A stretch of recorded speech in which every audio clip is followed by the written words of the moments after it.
कि आपके जीवन में क्या उथल पुथल चल रही है, आपका व्यापार कहीं अप डाउन तो नहीं हो रहा है, आपकी एजुकेशन में कहीं बाधा प्यादा तो नहीं आ रही है, आपके जीवन साथी के साथ आपकी खटपट हो रही है, या आपके प्रेम संबंधों में कोई दिक्कतें आ रही हैं, तो ये एक बार आप गोचर को अवश्य समझें, क्योंकि ये जो रीजन बनते हैं, तात्कालिक रीजन जो बनते हैं, वो ग्रहों की तात्कालिक मित्रता की वजह से या शत्रुता की वजह से भी बन जाते हैं। तो कई बार ग्रहों की युति होती है, उसका भी प्रभाव पड़ता है, ग्रह एक दूसरे के साथ बैठ जाते हैं, पर कई बार ग्रहों की दृष्टि पड़ती है, उसका भी प्रभाव पड़ता है। तो अगस्त के माह में यदि आप बात करेंगे ग्रह गोचर की, तो जो बड़े बड़े प्लानिट हैं ज़्यादातर प्रभावित हमारी जीवन शैली को वही करते हैं। जैसे गुरु महाराज हैं, वो तो कर्क में चल ही रहे हैं, कहीं कोई बात ही नहीं है। शनि भी आपके मीन में चल रहे हैं, लेकिन बकरी हो गए हैं, ये एक चिंता का विषय है। जब ग्रह बकरी होता है तो अपने से पिछले जो हाउस होता है उसका भी रिजल्ट देने लगता है। इसी प्रकार से राहु केतु की जो पोजीशन है, राहु कुंभ से गोचर कर रहे हैं, केतु सिंह से गोचर कर रहे हैं। और शुक्रदेव की यदि बात करते हैं अपन, तो शुक्रदेव जो है आपके केतु के साथ ही युति बना रहे हैं सिंह राशि में।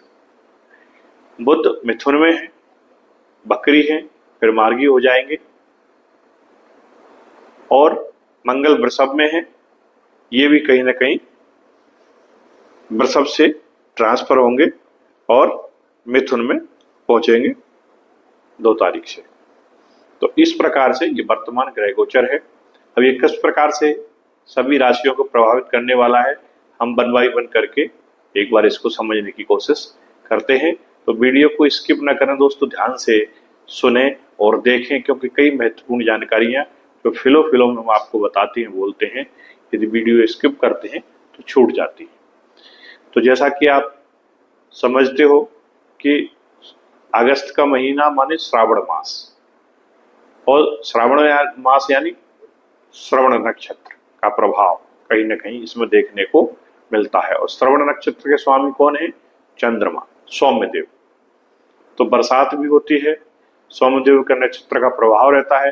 अब जैसे इस समय आषाढ़ का माह चल रहा है, तो पूर्वाषाढ़ा नक्षत्र चल रहा है, पूर्वाषाढ़ा, उत्तराषाढ़ा, श्रवण, धनिष्ठा, इस तरह से चंद्रमा जो है अपने नक्षत्र वाई नक्षत्र गोचर करते हैं। तो उसका प्रभाव कहीं ना कहीं वर्तमान में गोचरों में हमको देखने को मिलता है। उसी नक्षत्र के अनुरूप एनर्जी हमारे चारों तरफ हमें देखने को मिलती है।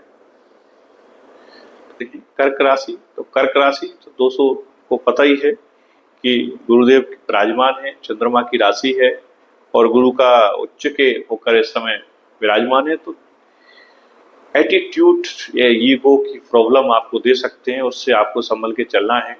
और लग्न में गुरु बैठेंगे, 7th हाउस पर दृष्टि डालेंगे, तो मांगलिक कार्य करा सकते हैं, आपकी शादी विवाह भी करा सकते हैं। आपकी पुत्र संतान यदि है, या आपका कहीं प्रेम प्रसंग है, तो उसको शादी में कन्वर्ट कराने की स्थिति बना देंगे। हालांकि गुरु अभी अस्त स्थिति में चल रहे हैं, लेकिन वो माह के जो मिड में जाके उदय हो जाएंगे। अभी 14 जुलाई से हस्त हो गए हैं, क्योंकि सूर्य के नियर नजदीक आ जाने की वजह से। लेकिन सूर्यदेव भी जो है अब अपनी राशि परिवर्तित कर लेंगे बाद में, और 17 तारीख के बाद कहीं ना कहीं वो सिंह में चले जाएंगे, तो फिर चीजें बदल जाएंगी। तो कर्क राशि वालों के लिए जो सावधानी बरतना है वो ये है कि सिरदर्द की प्रॉब्लम आपको हो सकती है, नेत्र विकार की दिक्कत हो सकती है, इससे आपको बचना है। बकाया आपको धन लाभ होगा, प्रॉपर्टी का लाभ होगा, आपके घर में मांगलिक कार्य होंगे, संतान प्राप्ति हो सकती है, आपकी शादी की भी स्थिति बन सकती है। तो ये सब बेनिफिट्स आप लीजिए। एजुकेशन में भी यदि है तो एजुकेशन का भी आपको ग्रोथ इसमें गुरु महाराज दिलाएंगे, आपके भाग्य का साथ आपको मिलेगा। तो पैतृक संपत्ति से या पिता के माध्यम से भी आपको बेनिफिट्स दिला सकते हैं। छोटी मोटी धार्मिक यात्राएं भी आपकी हो सकती हैं जो कि आपने प्लान नहीं की है, और सडन यात्राएं आपकी हो सकती हैं।